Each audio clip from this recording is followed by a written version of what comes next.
सुप्रभात बच्चों।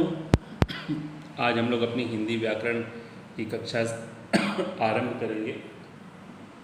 पिछली कक्षा में हमने हिंदी व्याकरण जो पढ़ा था, कुछ लोगों ने हो सकता है वीडियो देखा हो, कुछ लोगों ने ना देखा हो। तो असल में वो पुरानी किताब से पढ़ाया गया था, तो बहुत सारे बच्चों के पास वो किताब नहीं है। नई किताब जिन बच्चों ने ली है ना, तो तब इस बार नई किताब से पढ़ाई होगी ये वाली से। तो अगर आपने लिख लिया है कॉपी पे, थोड़ा मोड़ा काम कर लिया है, तो उसको काटने पीटने की ज़रूरत नहीं है। काम लिखा हुआ लिखा ही है, आपने प्रैक्टिस की है, कोई प्रॉब्लम नहीं है। अब मैं लेसन 3 क्लास ये 3 का जो हिंदी व्याकरण है उसका लेसन फर्स्ट, जो आपकी एक्चुअल बुक, ये बुक है आपकी, ठीक है, ये वाली किताब है आपकी, इसको मैं पढ़ाने जा रहा हूँ। अब इसका काम अगर नहीं किया है तो कोई बात नहीं, बहुत अच्छी बात है नहीं किया। अगर कॉपी में काम किया हुआ है तो कोई प्रॉब्लम नहीं, काटेंगे नहीं, फाड़ेंगे नहीं, कुछ नहीं करेंगे, उसको एज इट इज़ वैसे ही रहने देंगे। ओके, और उसके आगे पार्ट 1 डाल करके हम अपना काम शुरू करेंगे, ठीक है।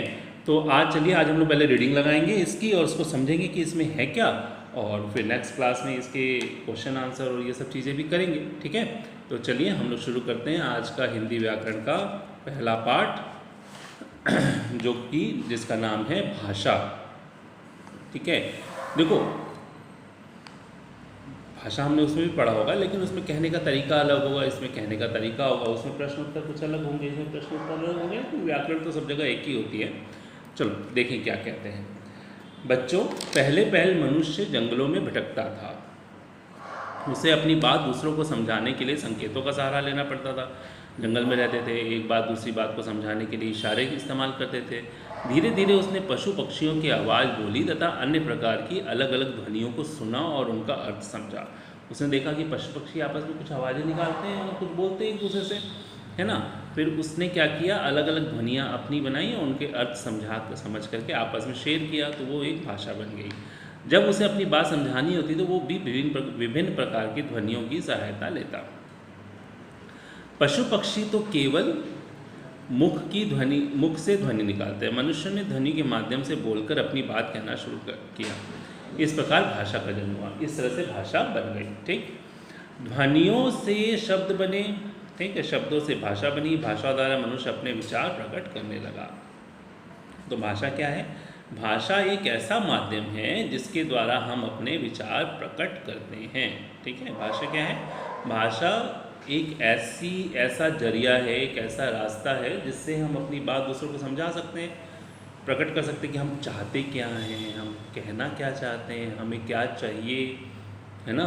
ये बात हम बोल करके बोलते हैं ना, प्रकट करके बताते हैं। किसके माध्यम से बोलते हैं? तो मतलब भाषा ही निकलती है ना, ठीक। अब जैसे मान लो सबकी भाषाएं अलग अलग, सब जगह बहुत जगह भाषाएं अलग अलग होती है ना। अब अगर मान लो कि तुम कहीं ऐसी जगह पे रहते हो, या मान लो तुम चले गए चाइना चले गए। अब चाइना की भाषा तो तुम्हें समझ में नहीं आती, भाषा अलग है, ध्वनियाँ अलग हैं वहाँ पर, है ना। तो भाषा वो माध्यम है जिसके माध्यम से हम अपने विचार एक दूसरे को समझाते हैं। भाषा के 2 रूप होते हैं। एक होता है मौखिक भाषा, जब हम बोलकर अपनी बात प्रकट करते हैं उसे मौखिक भाषा कहते हैं। मौखिक रूप से बोलना और सुनना आता मौखिक रूप में। और दूसरी क्या है? लिखित भाषा, जब हम लिख कर अपने विचार प्रकट करते हैं उसे लिखित भाषा कहते हैं। जैसे टेलीफोन पर बात करते हैं तो वो मौखिक भाषा है, और किसी को अगर पत्र लिखते हैं तो वो क्या है? लिखित भाषा हो गई ना।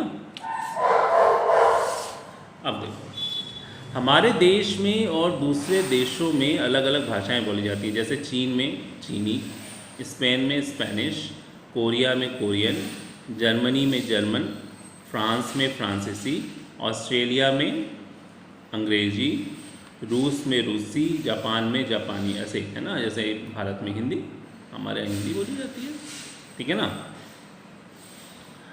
अब देखो, भारत जैसे विशाल देश में भी अनेक भाषाएं बोली जाती हैं। हमारे यहाँ तो है, हम लोग तो बहुत बड़े हैं, हम लोगों के यहाँ तो विभिन्न भाषाएं, बहुत सारी भाषाएं हैं। जैसे केरल में मलयालम बोली जाती है, आंध्र प्रदेश में तेलुगु बोली जाती है, हमारे उत्तर प्रदेश में हिंदी बोलते हैं, महाराष्ट्र में मराठी बोलते हैं, गुजरात में गुजराती बोलते हैं ना। तो अलग अलग देशों में अलग अलग भाषाएं बोली जाती हैं, और हमारे यहाँ तो प्रदेशों में अलग अलग भाषाएं बोली जाती हैं, अलग अलग प्रदेशों में, है ना।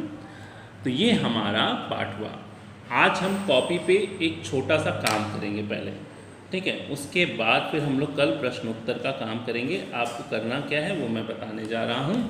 ठीक है, आप लोग अपनी रफ कॉपी ओपन कर लेंगे, ओके, और पहले नोट कर लेंगे रफ कॉपी पे, और उसके बाद आप उसको फेयर कॉपी पे काम करेंगे।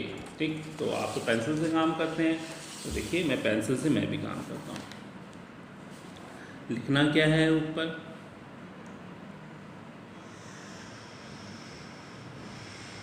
पाठ 1 लिखा। पाठ 1 का नाम क्या है, भाषा, हो गया।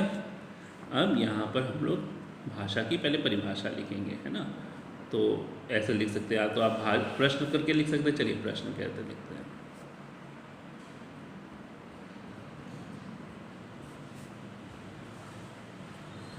भाषा किसे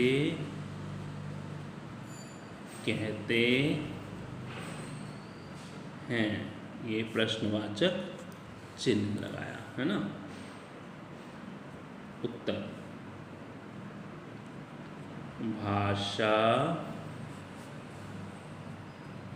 एक ऐसा माध्यम है जिसके द्वारा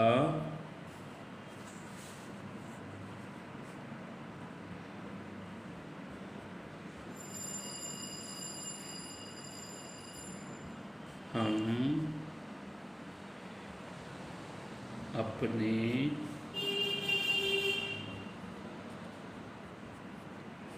विचार प्रकट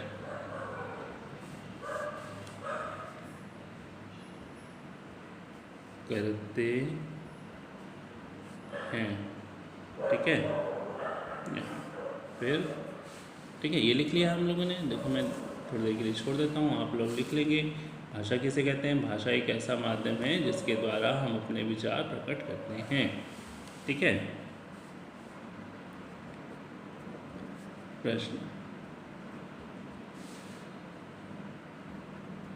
भाषा के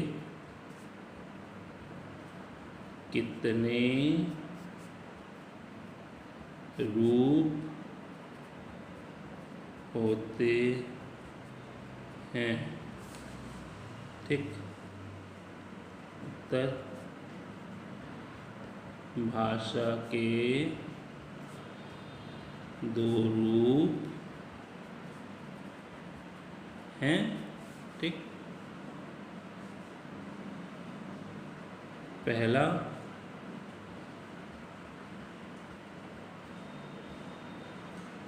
मौखिक भाषा और दूसरा